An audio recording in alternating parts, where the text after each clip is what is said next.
और जो इनिशियलाइजेशन की कमांड है वो ये है।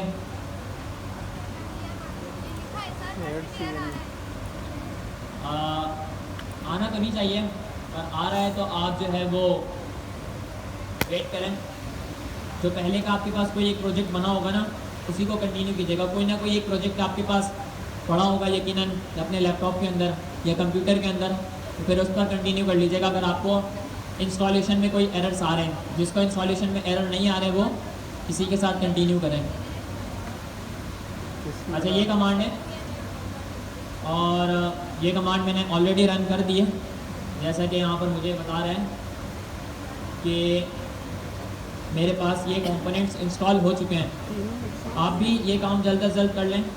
लाइक मैं यहाँ पर लिख देता हूँ कि आपने कौन कौन सी कमांड्स का इस्तेमाल करना है।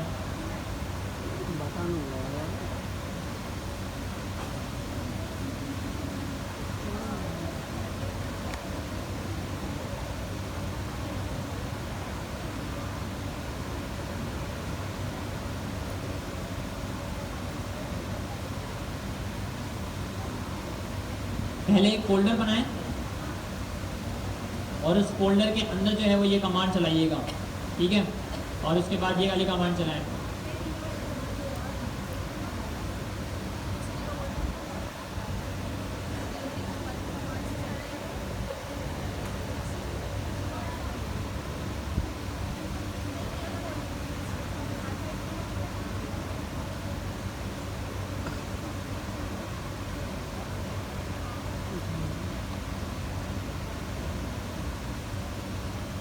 पहले ये वाली कमांड चलाएं, एक फ़ोल्डर बनाएं सिंपल एज डैट नया, उसके अंदर ये वाली कमांड, देन उसके बाद ये वाली कमांड एंड देन उसके बाद ये वाली कमांड आप रन करेंगे तो आपके पास इंस्टॉलेशन की जर्नली जो भी चीज़ें हैं वो इंस्टॉल हो जानी चाहिए।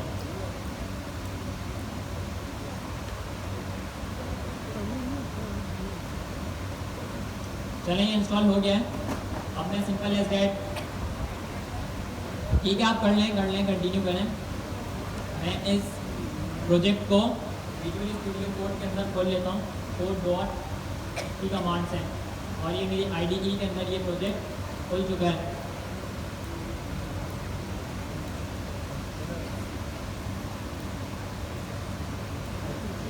यहाँ पर कंपोनेंट्स का फोल्डर भी आ गया है और उस कंपोनेंट के फोल्डर के अंदर UI का भी एक अदद फोल्डर आ चुका है। तो सिंपल एज डैट में आप अपने पुराने किसी प्रोजेक्ट पर कंटिन्यू कर लें। अगर आपको कोई स्पेसिफिक एरर्स मिल रहे हैं तो मिलने नहीं चाहिए।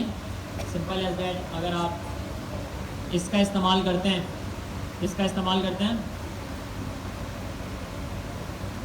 इन कमांड्स का इस्तेमाल करते हैं तो एरर्स मिलने नहीं चाहिए। बट अगर फिर भी मिल रहे हैं तो आपके पास जो भी पहले का बना हुआ कोई प्रोजेक्ट है उसको कंटिन्यू कर लें।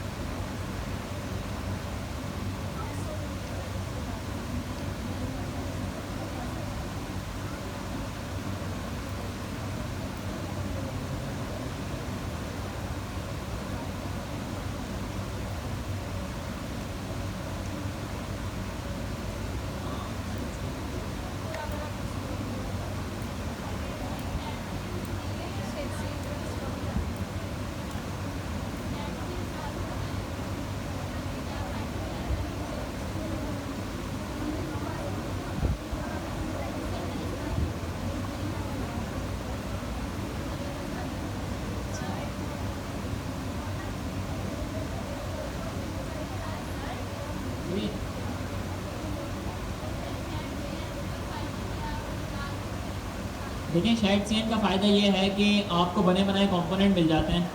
मिसाल के तौर पर अगर मैं यहाँ पर जाता हूँ शेड सीएन की ऑफिशियल वेबसाइट पर,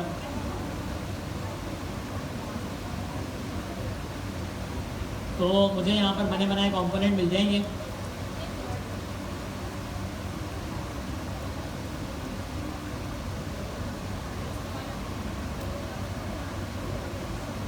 अब यहाँ पर मिसाल के तौर पर मैं चाहता हूँ कि मैं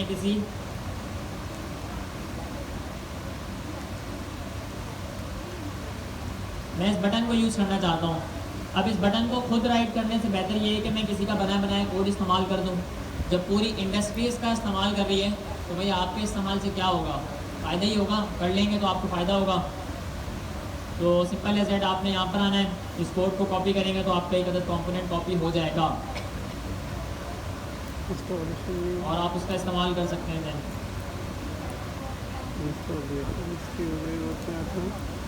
चलें हम कंटिन्यू करते हैं। यहाँ पर हम अपने इस आर्टिकल को फॉलो अप करेंगे साथ साथ, क्योंकि यहाँ पर मैंने काफ़ी सारी चीज़ों को डिटेल में बताया हुआ है और उन चीज़ों को साथ में लेकर चलेंगे। तो यहाँ पर लिखा हुआ है कि भाई वेलकम, हमारा ये 28वां प्रोजेक्ट है 30 डेज ऑफ 30 प्रोजेक्ट का, और इसमें हम एक other to do list application बनाने वाले हैं। इस टू डू लिस्ट एप्लीकेशन के अंदर 3 फंक्शनैलिटीज़ होंगी जनरली। एक ये कि हम इसके अंदर टास्क को एडिट और डिलीट कर सकते हैं, ठीक है, हम टास्क को यहाँ पर मार्क कर सकते हैं, और तीसरा हम उस टास्क को लोकल स्टोरेज में यानी अपने कंप्यूटर की मेमोरी के अंदर स्टोर कर सकते हैं। यहाँ पर जिस टेक स्टैक का हम इस्तेमाल करने वाले हैं वो नेक्स्ट.जेएस है। सबको पता है नेक्स्ट.जेएस क्या है, रिएक्ट है, टेलविंड CSS है, शेड UI है और वर्सल डिप्लॉयमेंट के लिए। तो प्रोजेक्ट की जो इंस्टॉलेशन है, जो कॉन्फ़िगरेशन है, अगर आपसे नहीं हो रही तो आप अगर इस गाइड पर क्लिक करेंगे तो आप इस गाइड का इस्तेमाल करते हुए भी ये कॉन्फ़िगरेशन कर सकते हैं।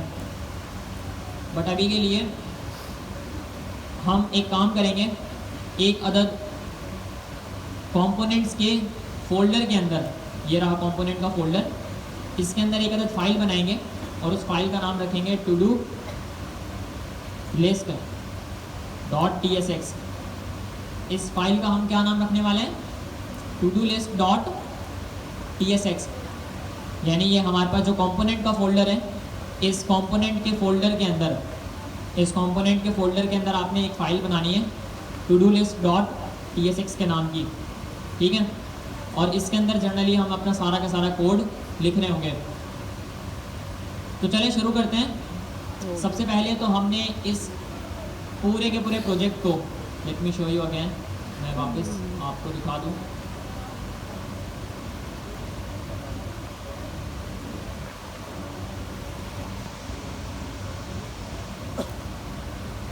ये हम एक other to do list application बनाने वाले हैं बिल्कुल शुरू से।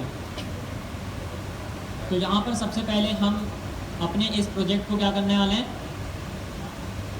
यूज़ क्लाइंट के डायरेक्टिव से एक अदद क्लाइंट कंपोनेंट बनाना चाह रहे हैं। एक अदद क्या बनाना चाह रहे हैं, क्लाइंट कंपोनेंट बनाना चाह रहे हैं। इस लाइन का काम ये होता है कि ये हमारे प्रोजेक्ट को क्लाइंट साइड कंपोनेंट बना देता है।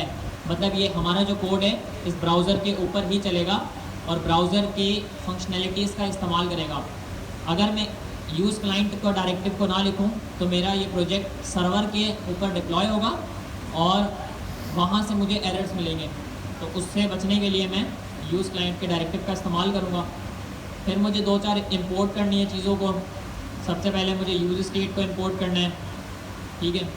उसके बाद यूज़ इफेक्ट को इंपोर्ट करना है, ठीक है। उसके बाद मुझे change event and keyboard event, ये बेसिकली हमारे पास इवेंट हैंडलिंग के चंद एक फंक्शंस हैं जो कि रिएक्ट के पैकेज के अंदर मौजूद हैं। इनसे मुझे इनको इंपोर्ट करना है, जो कि मैंने कुछ इस तरीके से किया है। Import use state, use effect, change event, keyboard event को रिएक्ट के पैकेज से इंपोर्ट करना है। फिर उसके बाद मुझे यहाँ से इनपुट को UI वाले फोल्डर से इंपोर्ट करना है, ठीक है। बटन को इंपोर्ट करना है, ठीक है। और तीसरी चीज़ क्या है, यहाँ पर लिखी हुई चेकबॉक्स।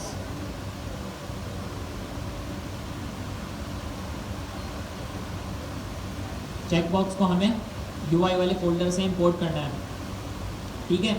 उसके बाद हम सिंपल एज दैट एक अदद टू डू लिस्ट का कंपोनेंट बनाने वाले हैं जिसको हम एक्सपोर्ट डिफ़ॉल्ट देंगे। क्यों देंगे, क्योंकि हम इसको कहीं और भी यूज़ करेंगे। वो कहीं और कहाँ पर यूज़ करेंगे उसके बारे में मैं आपको बताऊँगा अभी। एक्सपोर्ट डिफ़ॉल्ट, और आप सबको पता है कि भाई रिएक्ट के अंदर जो भी कंपोनेंट होते हैं वो सिंपल एज दैट जावास्क्रिप्ट के फंक्शन होते हैं और कुछ नहीं।